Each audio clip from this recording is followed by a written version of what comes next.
আসসালামু আলাইকুম। কেমন আছেন আপনারা? আশা করি ভালো আছেন। আজকের ভিডিওটা কলেজ এবং স্কুল পর্যায়ের নিবন্ধন পরীক্ষার জন্য। এই প্রশ্নটা খুবই ইম্পর্ট্যান্ট। প্রশ্নটা হলো যে পর্ণমোচী বনাঞ্চল বা ডেসিডুয়াস ফরেস্ট কী এবং ডেসিডুয়াস ফরেস্টের 5টি উদ্ভিদের বৈজ্ঞানিক নাম লিখো। তো প্রথমে আমরা জানব যে পর্ণমোচী বনাঞ্চল বা ডেসিডুয়াস ফরেস্ট বলতে কী বোঝায়। আমরা জানি যে বনের সকল বৃক্ষের পাতা একসাথে ঝরে যায় তাদেরকে বলা হয় পর্ণমোচী বন। বাংলাদেশের পূর্ব সীমান্তে পাহাড়ি অঞ্চল ছাড়া সমগ্র বাংলাদেশে প্রধানত পলিঘটিত সমভূমি আমরা জানি। এ সমতল ভূমির মাঝে মাঝে রয়েছে কতগুলি পর্ণমোচী বনাঞ্চল। তো বেশিরভাগই বনাঞ্চলগুলো ময়মনসিংহ, টাঙ্গাইল, গাজীপুর জেলায় বিস্তৃত। আর এই ময়মনসিংহ, টাঙ্গাইল এবং গাজীপুর জেলার যে এই এই পর্ণমোচী বনাঞ্চল এদেরকে বলা হয় মধুপুর এবং ভাওয়ালের গড় বলা হয়। এছাড়া শেরপুর জেলার গারু পাহাড়ের পাদদেশ, কুমিল্লা, দিনাজপুর, ঠাকুরগাঁও ও নওগাঁ জেলায় এমন বনভূমি আছে। আর এই পর্ণমোচী বনাঞ্চলের প্রধান বৃক্ষটা হলো শাল। এটার বৈজ্ঞানিক নাম হলো সোয়েরা রোবাস্টা, তাই এগুলো শালবন নামে পরিচিত। যতদূর জানা যায় যে অতীতে দার্জিলিং থেকে কুমিল্লা পর্যন্ত একটিমাত্র শালবন ছিল। তো এই বনাঞ্চলের বৈশিষ্ট্যটাও ইম্পর্টেন্ট। বৈশিষ্ট্য যদি আসে আপনারা লিখবেন যে পর্ণমোচী বনাঞ্চলের অনধিক 60 ফুট উঁচু ছোটো ছোটো টিলা আছে। টিলাগুলোকে বলা হয় চালা। আর এদের এই যে টিলার মধ্যবর্তী সমতল ভূমি আছে এই ভূমিকে বলা হয় বাইদ। হ্যাঁ, এখানকার মাটিতে লৌহ জাতীয় পদার্থ থাকায় বর্ণ হলুদাভ বা লালচে বর্ণের হয়। অর্থাৎ এই যে শালবনের মাটিগুলো হলুদাভ বা লালচে বর্ণের হয়।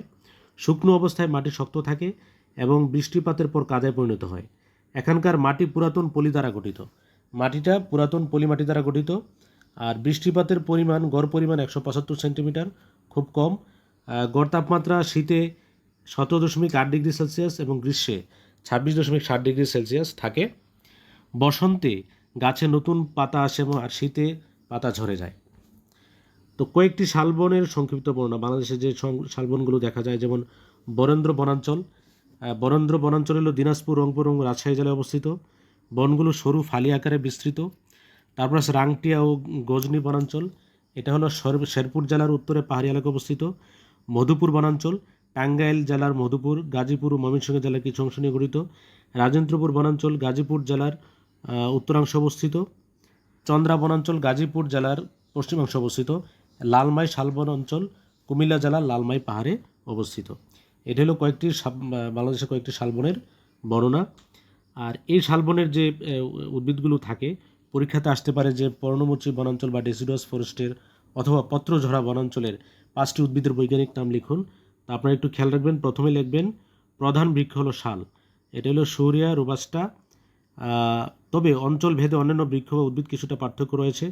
যেমন আরও কিছু প্রজাতি আছে বাবলা, অ্যাকাসিয়া নাইলোটিকা, তারপর আছে খয়ের অ্যাকাসিয়া ক্যাটিচু, তারপরে আছে কাঁঠাল আর্টুকার্পাস হেটেরোফাইলাস, তারপর আছে কুরচি হোলারহেনা অ্যান্টিডাইসেন্ট্রিকা, আছে বহেরা, টার্মিনালিয়া বেলেরিকা।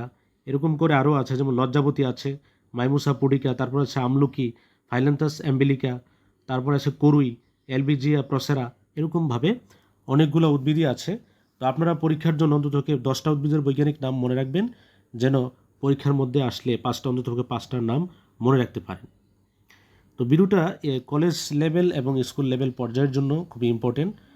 আমি আবারও বলছি, প্রশ্ন আসতে পারে যে পত্রঝরা বনাঞ্চল বা ডেসিডুয়াস ফরেস্ট কি, ডেসিডুয়াস ফরেস্টের বৈশিষ্ট্য লিখো এবং ডেসিডুয়াস ফরেস্টের 5টি উদ্ভিদের বৈজ্ঞানিক নাম লিখো।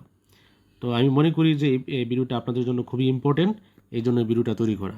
ভিডিওটা যদি আপনাদের ভালো লাগে লাইক, কমেন্ট এবং শেয়ার করবেন।